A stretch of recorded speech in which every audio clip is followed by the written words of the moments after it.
সবাইকে আসসালামু আলাইকুম। ব্রাইট নিহঙ্গ একাডেমির পক্ষ থেকে সবাইকে স্বাগতম। আজ আমরা শিখব N5 লেভেলের লেসন 2 ভোকাবুলারি।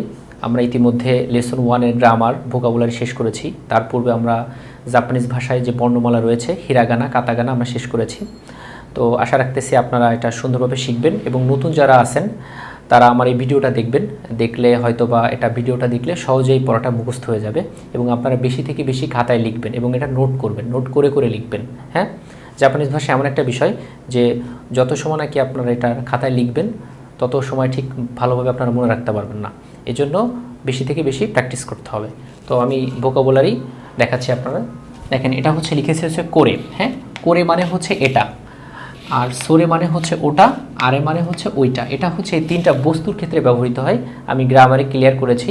আমার হাতের কাছে ধরেন কিছু একটা আছে, সেটা হচ্ছে এটা বলবো করে। করে হাতের থেকে একটু দূরে সেটা বলবো হচ্ছে সোরে, তার থেকে আর একটু দূরে মানে দেখা যাচ্ছে সেটাকে বলবো হচ্ছে আরে। আরে মানে হচ্ছে ওইটা। তারপর লিখেছি হচ্ছে কোনো। কোনো মানে হচ্ছে এই, কোনো মানে হচ্ছে এই, সোনো মানে হচ্ছে ওই, আনো মানে হচ্ছে ওই। এটা হচ্ছে ব্যক্তি, বস্তু, প্রাণী তিনটার ক্ষেত্রে এই কোনো সোনো আনোটা ব্যবহৃত হয়, কিন্তু করে সরে আর এটা শুধুমাত্র বস্তুর ক্ষেত্রে ব্যবহৃত হয়। আপনারা আমার গ্রামার ক্লাসটা দেখবেন, দেখলে বুঝতে পারবেন। এরপর হচ্ছে হোন। হোন মানে হচ্ছে বই, হোন মানে হচ্ছে বই। তারপর লিখেছি হচ্ছে জিশো। জিশো মানে হচ্ছে ডিকশনারি বা অভিধান, যেটাকে আমরা বাংলায় অভিধান বলে থাকি, সেটাকে জাপানিজ ভাষায় জিশো মানে হচ্ছে ডিকশনারি। তারপর হচ্ছে লিখেছি জাসি। এটা হচ্ছে ছোটোসু। যদি ছোটোসু থাকে তাহলে পরের যে বর্ণটার থাকে সে বর্ণটা ডাবল উচ্চারিত হয়, এই জন্য এটার নাম হচ্ছে জাসি। জাসি, জাসি মানে হচ্ছে ম্যাগাজিন। তারপর লিখেছে হচ্ছে শিনবুন। এটা মূলত হচ্ছে শিনবুন, কিন্তু জাপানিজরা যখন এটা উচ্চারণ করে এটা হবে শিমবুন। এই নটার উচ্চারণ ম হবে, শিমবুন। তাহলে এটা হবে শিনবুন। শিনবুন হচ্ছে পত্রিকা, এটাকে বলা হয় হচ্ছে শিমবুন উচ্চারণের সময়। তারপর আমি লিখেছি দেখেন তেচো। তেচো মানে হচ্ছে পকেট নোটবুক, যেটা পকেটে থাকে চোচো করে সেটার নাম হচ্ছে তেচো। তেচো মানে হচ্ছে পকেট নোটবুক। তারপর লিখেছি হচ্ছে মেইশি। মেইশি, আমি উচ্চারণটা ক্লিয়ার করার জন্য আমি এটা হচ্ছে আপনাদেরকে ক্লাস দিয়েছি, যাতে করে আপনারা উচ্চারণটা ক্লিয়ার হয়ে যায়। এটা বইতেও আছে, পিডিএফে আছে। মেইশি, মেইশি মানে হচ্ছে বিজনেস কার্ড। মেইশি মানে হচ্ছে বিজনেস কার্ড। এনপিৎসো, এনপিৎসো মানে হচ্ছে পেন্সিল। এনপিৎসো এটাও বলার সময় বলে এমপিৎসো, মর মতো উচ্চারণ হয় এমপিৎসো, বাট লেখার সময় ন লিখতে হয় এনপিৎসো। এটা লিখছে কাগি। কাগি, কাগি বা খাগি। জাপানিজরা অনেক সময় কর উচ্চারণটা খর মতো বলে থাকে। খাগিও কেউ বললে হবে, কাগি বললেও হবে। কাগি বা খাগি মানে হচ্ছে চাবি।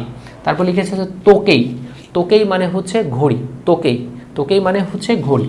কাসা, কাসা মানে হচ্ছে ছাতা। কাসা বা খাসা, যেমন ছাতার ভিতর কিন্তু দেখবেন খাসা খাসার মতো থাকে, তো এই খাসা খাসা থাকার কারণে এটার নাম হচ্ছে ছাতা। কাবান বা খাবান। খাবান, খাওয়ার জন্য আমরা যে কোনো কিছু ব্যাগের মধ্যে রাখি তার নাম হচ্ছে খাবান। হ্যাঁ, আমি এরকম অনেক সুন্দর করে হয়তো বা বুঝাতে পারবো, কিন্তু সময় স্বল্পতার কারণে হচ্ছে দ্রুত করতেছি। তারপর আপনাদের যে ওয়ার্ডটা সমস্যা হবে কমেন্টে লিখবেন, আমি ওটাকে সুন্দরভাবে ব্যাখ্যা করব, আশা করি বুঝতে সহজ হবে। জিদোসা। জিদোসা মানে হচ্ছে অটোমোবাইল বা গাড়ি। হ্যাঁ, জিদোসা বলা হয়ে থাকে। আবার গাড়ি মানে হচ্ছে কুরুমা বা খুরুমা, এটা সামনে গেলে পাবেন আপনারা। খুরুমা মানেও গাড়ি, আর জিদোসা মানে হচ্ছে অটোমোবাইল। এখানে লেখা আছে সুকুয়ে। সুকুয়ে মানে হচ্ছে ডেস্ক বা টেবিল, যেটাকে আমরা টেবিল বলে থাকি, এটাকে জাপানিজ ভাষা বলে সুকুয়ে। সুকুয়ে। আচ্ছা, এটার নাম হচ্ছে ইসু। ইসু মানে হচ্ছে চেয়ার, যেটায় আমরা বসে থাকি সেটাকে বলে ইসু। তাহলে সুকুয়ে মানে ডেস্ক, টেবিল, ইসু মানে চেয়ার। এখানে দেখতে পাচ্ছেন কোর উপর তেন গো।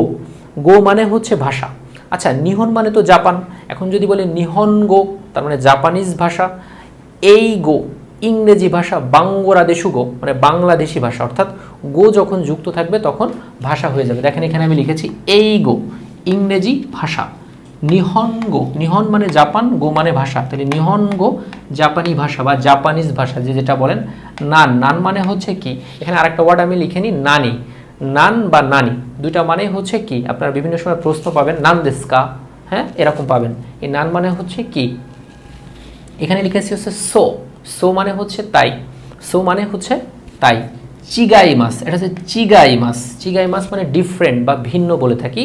আমরা গ্রামারে সুন্দর করে বুঝিয়েছি, লেসন 2 এর গ্রামার আপনারা দেখবেন, দেখলে বুঝতে পারবেন। আচ্ছা, সো দেস্কা তাই নাকি, জাপানিজরা কথা কথা বলে সো দেস্কা, সো দেস্কা এরকম বলে থাকে, তাই নাকি। এবার আনো, এটা টান হবে, দেখেন এখানে একটা উ আছে। হ্যাঁ, এই উর উচ্চারণটা হয় না, এটা হচ্ছে আনো, জাপানিজরা একটু টেনে বলে, আনো এভাবে বলে। এটা মানে হচ্ছে ভালো, কিন্তু এটা দ্বিধা প্রকাশ করতে। যখন কোনো কিছুতে আপনি দ্বিধায় থাকবেন যেটা কি ভালো নাকি খারাপ, তখন একটু টান দিয়ে থাকে যে আপনি আনো এভাবে বলে থাকে। হ্যাঁ, তারপর এখানে দেখতে পাচ্ছেন দোজো। আমার কাছে ধরেন একটা কলম আছে বা একটা পেন্সিল আছে, আমি যখন কাউকে দিব তখন আমি এটা বলতে পারি দোজো, দোজো মানে নিন নিন। হ্যাঁ, কাউকে কিছু বলার ক্ষেত্রে এই দোজো কথাটা ব্যবহৃত হয়, দোজো কাউকে কিছু দেওয়ার ক্ষেত্রে। এখানে দেখতে পাচ্ছেন দোমো লিখেছি, দোমো মানে কিন্তু ধন্যবাদ।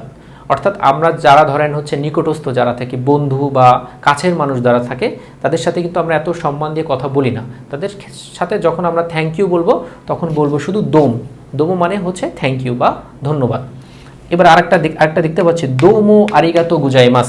এই ওয়ার্ডটা প্রায় সময় আপনারা শুনে থাকবেন, দোমো আরিগাতো গুজাইমাস। এটা হচ্ছে আমার থেকে যারা সিনিয়র বা সম্মানীয় ব্যক্তি যারা থাকে তাদের ক্ষেত্রে আমরা এটা বলে থাকি যে দোমো আরিগাতো গুজাইমাস। এটার মানে হচ্ছে অসংখ্য ধন্যবাদ। আমরা অনেক সময় বলে থাকি না, যেটাকে ইংরেজি ভাষা বলে থ্যাংক ইউ ভেরি মাচ।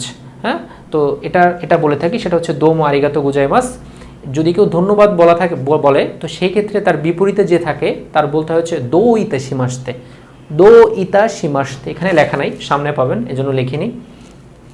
এরপর এখানে দেখতে পাচ্ছেন কোরেকারা ওসেওয়ানি নারিমাস। আমি আবারও বলতেছি কোরেকারা ওসেওয়ানি নারিমাস। এটার মানে হচ্ছে আমি আপনার সাহায্য আশা করছি বা আমি আপনার সাহায্য আশা করছি, এটাই পড়েন, সমস্যা নেই। কোরেকারা ওসেওয়ানি নারিমাস। আমি আবারও বলতেছি কোরেকারা ওসেওয়ানি নারিমাস। আর এখানে কাতাকানাগুলো আমি লিখিনি, কারণ কাতাকানাগুলো আপনারা সহজে একবার পড়লেই বুঝতে পারবেন। কাতাকানাগুলো আসলে যেমন এঞ্জিনিয়ার মানে ইঞ্জিনিয়ার, এটা শুনলেই বুঝতে পারবেন। এই জন্য কাতাকানাগুলো আমি লিখিনি, আপনারা কাতাকানাগুলো দেখবেন।